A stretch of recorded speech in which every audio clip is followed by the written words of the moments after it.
பாவமான வழியை தேர்ந்தெடுத்து பார்த்தீங்கன்னா அந்த வாழ்க்கை இன்றைக்கு பரிதபிக்கப்பட்ட வாழ்க்கை. அந்த பெண்களுடைய வாழ்க்கை பரிதபிக்கப்பட்ட நிலைமையா இருக்கு. உதவி செய்ய யாருமே இல்லை, எதிர்பார்க்க யாருமே இல்லை. கத்துறாரு, புலம்புறாரு, உதவி செய்ய ஒருவரு வரலங்க. இன்னைக்கு அநேகருடைய வாழ்க்கை இப்படியாப்பட்ட வாழ்க்கை இருக்கிறது. அவங்க குடிக்கும் போது ஒரு மனமகிழ்ச்சியா இருக்கு, அது குடிக்க குடிக்க வாழ்க்கை அது கசப்பாய் மாறுகிறது. கிறிஸ்துவ வாழ்க்கை என்பது போக போக கசப்பாதான் இருக்கும், ஆனால் அது தேடி தேடி இன்பமா இருக்கும். இன்னைக்கு அநேக பேர் பாவத்தை தேடி தேடி ஓடிக்கொண்டிருக்கிறார்கள். வேதம் அழகாய் சொல்கிறது, பாவம் செய்த ஆத்துமாய் சாகும், பாவத்தின் சம்பளம் மரணம். இன்றைக்கு பாத்தீங்கன்னா பாவம் செய்யறவங்க நிச்சயமாய் சாவாங்கள் என்று எழுதப்பட்டுகிறது. இன்றைக்கு பாவத்தை எத்தனையோ பேர் தேடி தேடி தேடி ஓடி அந்த பாவத்தை துணிகரமாய் செய்யறாங்க. இது கடைசி காலம் சகோதரா. இன்றைக்கு உனக்கு எச்சரிப்பின் சத்தம் இந்த ஒலிபெருக்கி மூலியமாய் இயேசு கிறிஸ்து உனக்காக பேசிக் கொண்டிருக்கிறார். ஒருவன் சத்தத்தை கேட்டு கதவை திறந்தால் உன்னோடு கூட போஜனம் பண்ணுவார் என்று எழுதப்பட்டுள்ளது. இன்றைக்கு இருதயம் என்ற கதவை நீ திறந்து பார், அது ஒரு மனமகிழ்ச்சியா இருக்கும். உன் இருதயம் கடினமா இருக்கிறது, உன் இருதயத்தை நீ மாற்றிக்கொள். கடினமான இருதயத்தை உங்களை இயேசுக்கு இடம் கொடுத்து பார். 90 சங்கீதம் 8வது வசனம், அந்தகரமான பாவம் இந்த உலகத்தில் பார்த்தீங்கன்னா அந்தகரமான பாவம், ரகசியமான பாவம். இன்னைக்கு எல்லாரும் செய்கிற பாவங்கள் ரகசியமான பாவங்கள். வாலிப பெண் பிள்ளைகள், வாலிப தமிழ்மார்கள் இன்னைக்கு செய்கிற பாவமே ஒரு ரகசியமான பாவம். அதுவும் ரகசியமான பாவம்னா மொபைல்ல யாருக்குமே தெரியாது. மொபைல்ல செய்கிற பாவம் தாய்க்கும் தகப்பனுக்கும் தெரியாம இன்றைக்கு நிறைய பேர் ரகசியமான பாவங்களை செய்து கொண்டிருக்கிறாங்க. ஒலிபெருக்கி மூலமா கேட்டுக்கொண்டிருக்கிற வாலிப தங்கச்சியை, வாலிப தம்பியை, இன்றைக்கு உனக்குள்ள ரகசியமான பாவங்கள் இருக்குமானால் அந்த ரகசியமான பாவங்களை இன்றைக்கே நீ விட்டுவிடு என்று உலகத்தின் இரட்சகர் இயேசு கிறிஸ்து எதிர்பார்க்கிறார். இன்றைக்கு ரகசியமான பாவம் என்ன? உன் தாய்க்கும் உன் தகப்பனுக்கு தெரியாம நீ காலேஜுக்கு போறேன்னு சொல்லிக்கொண்டு ஏதோ ஒரு பாவத்துக்கு அடிமையா இருக்கிற வாலிப தம்பியே, ஏதோ கெஞ்சா பழக்கத்துக்கு, சிகரெட்டு நீ அடிமையாய் வாழ்ந்து கொண்டிருக்கிறாய். இதை யாரும் பார்க்கல என்று நீ செய்து கொண்டிருக்கிறாய். இதோ இயேசு கண்கள் பூமி எங்க முலாவிக் கொண்டிருக்கிறது என்று எழுதப்பட்டது. ஒருவர் பார்த்து கொண்டிருக்கிறார். நீ செய்த ரகசியமான பாவங்களை, நீ செய்த அந்தகரமான பாவங்களை உன் தாயும் உன் தகப்பனும் பார்க்கல, உன் சொந்த பந்தங்கள் பார்க்கல, ஆனா இயேசு கிறிஸ்து பார்த்து கொண்டிருக்கிறார். நீ பாரு, கண்டதே காட்சி கொண்டதே கோலம் என்று நீ வாழ்ந்து கொண்டிருக்கிறார். ஆனா ஒரு நாள் வரும், நீ நியாய தீர்ப்பிலே கணக்கு ஒப்புவிக்க வேண்டும் என்று நீ அறிந்து கொள்ள வேண்டும். இந்த கடைசி காலத்துல வாலிப தம்பியே, உனக்குள்ள இருக்கிற அந்த கெட்ட சுவாபத்தை நீ மாற்றி போது தேவன் சொல்லுகிறார், ஒருவரும் கெட்டு போவது என் சித்தம் அல்ல என்று. தேவன் உலகத்துல அநேக ஜனங்களை பார்த்து சொன்னாருங்க, நீ கெட்டு போவதா சித்தம் அல்ல.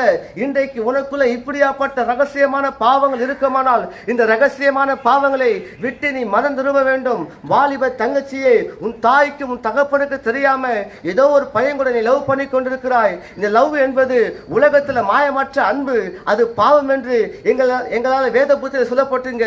உலகத்திலே மெய்யான அன்பு இயேசு கிறிஸ்து அன்பு. இந்த அன்பை உற்று ஒரு மனிதனுடைய அன்பு தேடி போகும்போது அது மாயமற்ற அன்பு. எத்தனையோ செய்திகளை பார்க்கிறோம், எத்தனையோ பேப்பர்களை பார்க்கிறோம். லவ் பண்றேன்னு சொல்லிக்கொண்டு எத்தனையோ வாலிப தமிழ்மார்கள் லவ் பண்ற பொண்ணை விட்டு ஓடி போயிருக்கிறாங்க. அவங்க வாழ்க்கை பரிதபிக்கப்பட்ட வாழ்க்கை. உன் தாய்க்கும் உன் தகப்பனுக்கும் நீ கீழ்ப்படைந்து அவள் வார்த்தைகளை கேட்டு நடக்கும் போது நீ ஆசீர்வாதமா இருப்பாய் என்று இந்த ஒலிபெருக்கி மூலமா நாங்கள் எச்சரித்துக் கொண்டிருக்கிறோம். இது கடைசி காலம், இது பொல்லாத காலமா இருக்கிறது. இந்த பூமி பாவத்தினாலும் வஞ்சகத்தினாலும் கொடுமையினாலும் கொலையினாலும் விபச்சாரத்தினாலும் வேஷத்தனத்தினாலும் பலவிதமான மூர்க்கத்தினாலும் பலவிதமான கசப்பினாலும் நிறைந்திருக்கிறது. இதில் நீ தப்பித்துக் கொள்ள வேண்டுமானால் ஒரே ஒரு வழிதான் உண்டு. நாங்கள் அறிவிக்கிற இயேசுவே அவர் சொல்கிறார், நானே வழியும் நானே சத்தியமும் நானே ஜீவனமா இருக்கிறேன். இந்த வழியை நீ பின்பற்றிப்பார். உன் வாழ்க்கையிலே சாபம் வராது, உன் வாழ்க்கையிலே பாவம் வராது, உன் வாழ்க்கையிலே இச்சை வராது. இயேசு என்ற வழியை நீ தேடி பின்பற்றிப்பார். இயேசு கிறிஸ்து எல்லாருடைய பாவங்களை மன்னிக்கிற தெய்வமா இருக்கிறார். இயேசுவை போல இந்த ஒரு உலகத்துல ஒரு நல்ல மனிதரை பார்க்க முடியாது. அவர் இந்த உலகத்துக்கு ஒரு வழியா இருக்கிறார். இயேசு கிறிஸ்து இந்த உலகத்துக்கு ஒரு முன்மாதிரியா இருக்கிறார். அவர் பாவம் அறியாதவர், அவர் பாவம் செய்யாதவர், அவர் பாவத்தை பார்க்காத சுத்த கலன், அவர் பரிசுத்தமுள்ள தெய்வம். அவரை பின்பற்றினவர் ஒரு நாளும் ஒருபோதும் பாவத்தை செய்ய முடியாது. அவர் பாவத்தை குறித்தும் நீதியை குறித்தும் கண்டித்து உணர்த்தின தெய்வமா இருக்கிறார். அன்பான தேவ ஜனமே, இன்றைக்கு உனக்குள்ள எப்படியாப்பட்ட பாவம் இருக்கிறது? ரகசியமான பாவம் இருக்கிறதா? அந்தகரமான பாவம் இருக்கிறதா? தாய்க்கு கீழ்ப்படியாத பாவம் இருக்கிறதா?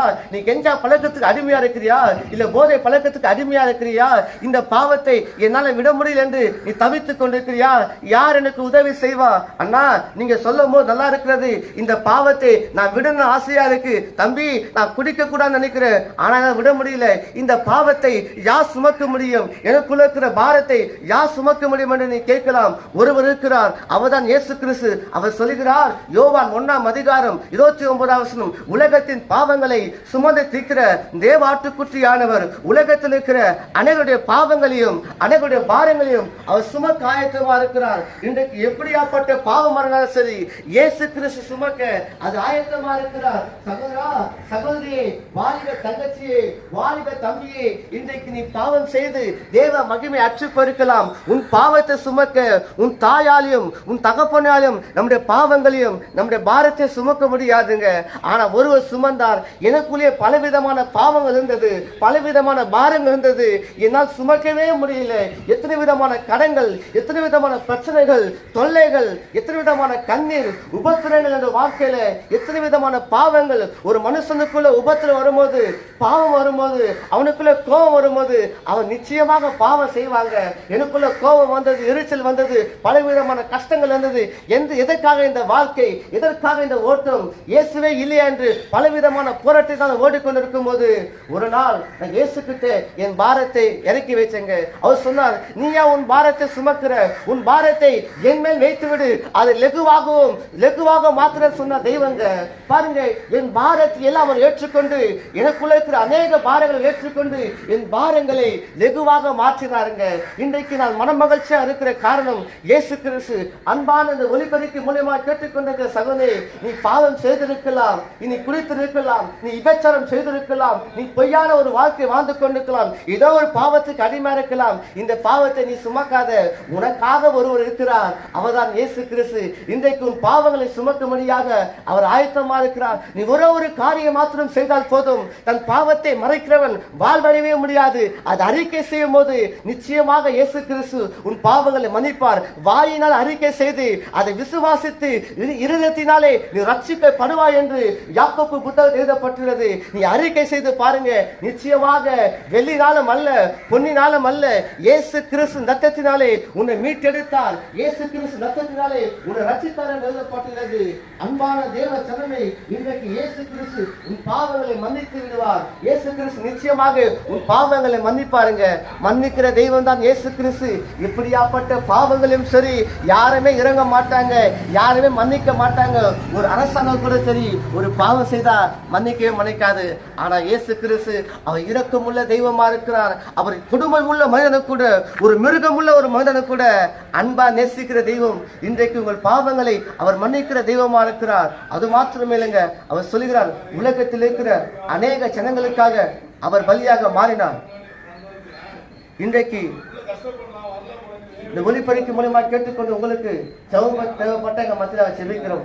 சபைக்கு போக வேண்டும்னால் அருகால் சபைக்கு போங்க. ஆமென்.